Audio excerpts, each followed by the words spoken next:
Sorry, 51 വയസ്സ്.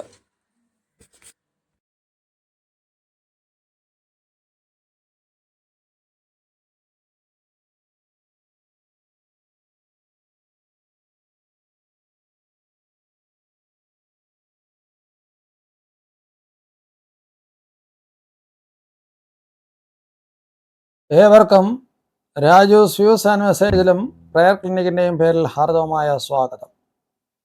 കഴിഞ്ഞ 2-3 ദിവസമായിട്ട് നമ്മൾ കേട്ടുകൊണ്ടിരിക്കുന്ന വലിയൊരു കാര്യമാണ് തമിഴ്നാട്ടിലും അതുപോലെ മറ്റു ചില സ്ഥലങ്ങളിലും ഒക്കെ വളരെ ഭയാനകമായിട്ടുള്ള ചില ആൾക്കാർ മരിച്ചു വീഴുന്ന കാഴ്ചകളാണ് കാണുന്നത്. അത് മറ്റൊന്നും കൊണ്ടല്ല, സിനിമാ നടൻ ദളപതി വിജയ് എന്ന് പറയുന്ന 54-കാരനായ അദ്ദേഹം മത്സരിക്കാനായിട്ട് നിയമസഭയിൽ അദ്ദേഹം മത്സരിക്കാനും അതുപോലെ DMKയ്ക്കും AIADMKയ്ക്കും എതിരെ എണ്ണി അവരുടെ കുറ്റങ്ങളൊക്കെ പറയുന്ന അവസരത്തിന് മുമ്പാണ് ഇതൊക്കെ നടന്നത്. ഇന്നലെ കോയമ്പത്തൂരിലെ ഒരു സ്ഥലമായിട്ടുള്ള കരുവിൽ എന്ന് പറയുന്ന സ്ഥലത്ത് തമിഴകം വെട്രി കഴകം എന്ന് പറയുന്ന സംഘടനയുടെ ഒരു ചുമതല വഹിക്കുകയും ചെയ്യുന്നു.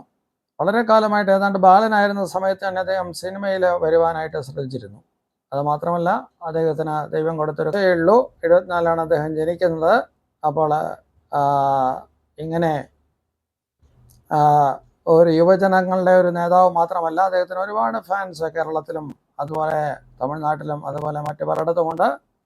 ഇവിടെ മിനർവ എന്ന് പറയുന്ന ഒരു തിയേറ്ററിൽ ഒരു കൊട്ടാരക്കര ഒരു തിയേറ്ററിൽ വന്നതായിട്ടുള്ള കഥ ഞാൻ ഓർക്കുകയാണ്. ആ സമയത്തും വലിയ കോളിളക്കമുണ്ടായി. നമ്മളൊക്കെ ഇതുവരെ ഫസ്റ്റ് ഷോയ്ക്കേ പോയിട്ടുള്ളൂ. എന്നാലും ഞാനങ്ങനെ സിനിമ കാണാറില്ല. എന്നാൽ സെക്കൻഡ് ഷോയ്ക്കും തേർഡ് ഷോയ്ക്കും ഫോർത്ത് ഷോയ്ക്കും ടിക്കറ്റ് വെക്കണം, അത് കാണിക്കണമെന്ന് പറഞ്ഞുകൊണ്ട് ജനങ്ങൾ മിനർവ തിയേറ്റർ പിക്കറ്റ് ചെയ്യുകയും അവിടെ കയറി കിടക്കുകയും ചെയ്തു എന്നുള്ളൊരു കാര്യം നമ്മൾ കണ്ടതായിട്ടുള്ള കാര്യമാണ് ഈ കൊട്ടാരക്കരയിൽ.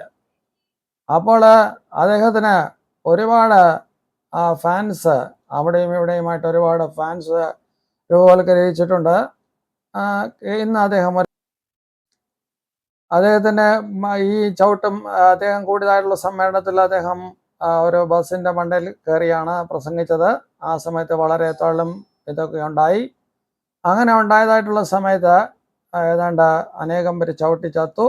അത് 17 പേര് സ്ത്രീകളാണ്, 8 കുട്ടികളുണ്ട്, ബാക്കി പുരുഷന്മാരാണ്. 12 പേരുടെ നില ഗുരുതരമായിട്ട് തന്നെ തുടരുകയാണ്. അപ്പോൾ നമ്മുടെ 17 പരം ആൾക്കാരുന്ന 18 പരം ആൾക്കാരുടെ സ്ഥിതി ഇന്ന് ഗുരുതരമാണ്. അപ്പോൾ ഈ ഏതാണ്ട് 10,000-20,000 ആൾക്കാർ ഈ കോയമ്പത്തൂരിലെ ഈ ചെറിയ കരുവിൽ എന്ന് പറയുന്ന സ്ഥലത്ത് കൂടിയെങ്കിലും കരുതൽ എന്ന് പറയുന്ന സ്ഥലത്ത് കൂടിയെങ്കിലും അവിടെ ആവശ്യത്തിനുള്ള വെള്ളമോ അല്ലെങ്കിൽ ആവശ്യത്തിനുള്ള കാര്യങ്ങളോ ഒന്നും കരുതിയിരുന്നില്ല. ഏതാണ്ട് 20,000 ആൾക്കാരെ അവർ പ്രതീക്ഷിച്ചുള്ളൂ. പക്ഷേ ഏതാണ്ട് ലക്ഷക്കണക്കിന് ആൾക്കാരെ കടന്നു വന്നു. അവിടുത്തെ എല്ലാവരും തമ്മിൽ ഇടിച്ചു, തള്ളുണ്ടായി.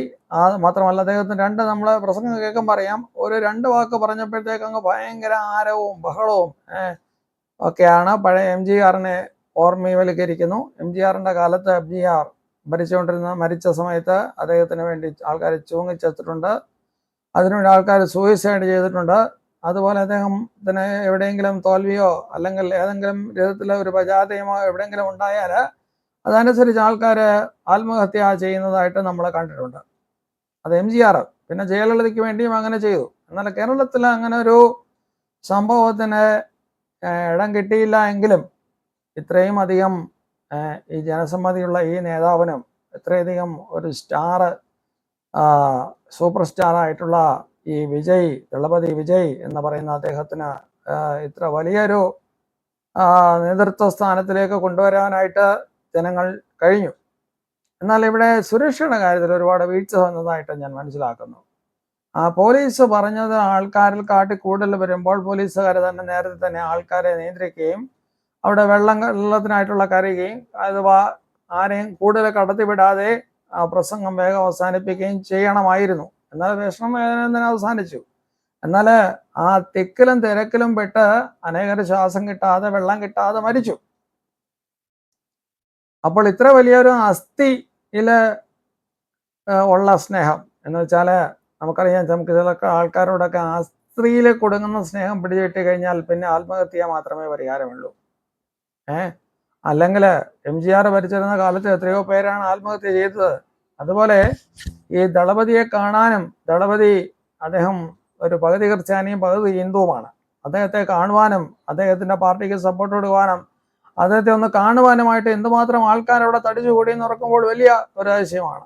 എന്നാൽ കുറച്ചുകൂടെ കരുതൽ വേണ്ടതായിരുന്നു. ഇവിടെയും കൊട്ടാരക്കരയും ഒരിക്കല് പത്മശ്രീ മമ്മൂട്ടി കടന്നു വന്നപ്പോൾ ഇവിടെ ഭയങ്കര ജനമായിരുന്നു.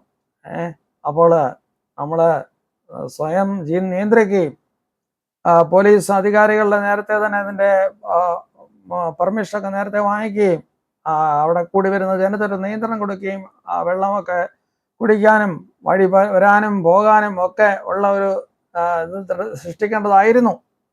ഇന്ന് നോക്കുമ്പോൾ വലിയൊരു സങ്കടമായിട്ടുള്ളൊരു വസ്തുതയാണ്. ഏതാണ്ട് 50 പേരോളം തങ്ങളുടെ ജീവിതത്തെ 40-50 പേരോളം തങ്ങളുടെ ജീവിതത്തെ കണ്ടു അവര് കളഞ്ഞു. അങ്ങനെ ഒരു വലിയ ഫിലിം സ്റ്റാറിന്റെ അസ്ഥിയോടുള്ള ആ സ്നേഹം എന്ന് വെച്ചാൽ അസ്ഥി സ്നേഹം, അവൻ മരിച്ചുവെങ്കിൽ ഞാനും മരിക്കും എന്നുള്ള രീതിയിലുള്ള ആ സ്നേഹം, അത് വളരെ വിലപിടിപ്പുള്ള സ്നേഹമാണ്. അത് ഇദ്ദേഹത്തിന് അതിൻ്റെ ആവശ്യമുണ്ടോ? അങ്ങനെ ഒരു സിനിമാ നടനോ അല്ലെങ്കിൽ ഒരു രാഷ്ട്രീയ നേതാവിനോ ഇതിൻ്റെ ആവശ്യമുണ്ടോ എന്ന് നമ്മൾ പരിശോധിക്കേണ്ടത് ഈ സമയത്ത് ആവശ്യമാണ്. കാരണം നമ്മുടെ നാട്ടിലും അദ്ദേഹത്തിൻ്റെ ഫാൻസ് ഒരുപാട് പേരുണ്ട്. ഇവിടെ കൊട്ടാരക്കരയിൽ മാത്രമല്ല, നോർത്ത് ഇന്ത്യയിലും തമിഴ്നാട്ടിലും കേരളത്തിൻ്റെ എല്ലാ വളവുകളിലും അദ്ദേഹത്തിന് ഫാൻസ് ഉണ്ട്.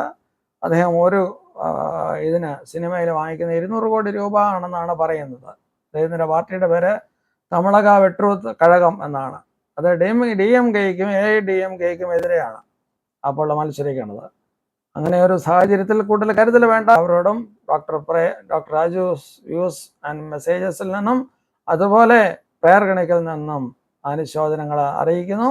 നിങ്ങളുടെ അർത്ഥങ്ങൾ ഇനി വരാതിരിക്കട്ടെ എന്ന് സർവേശ്വരനോട് പ്രാർത്ഥിക്കുകയും ചെയ്യുന്നു. Okay, thank you.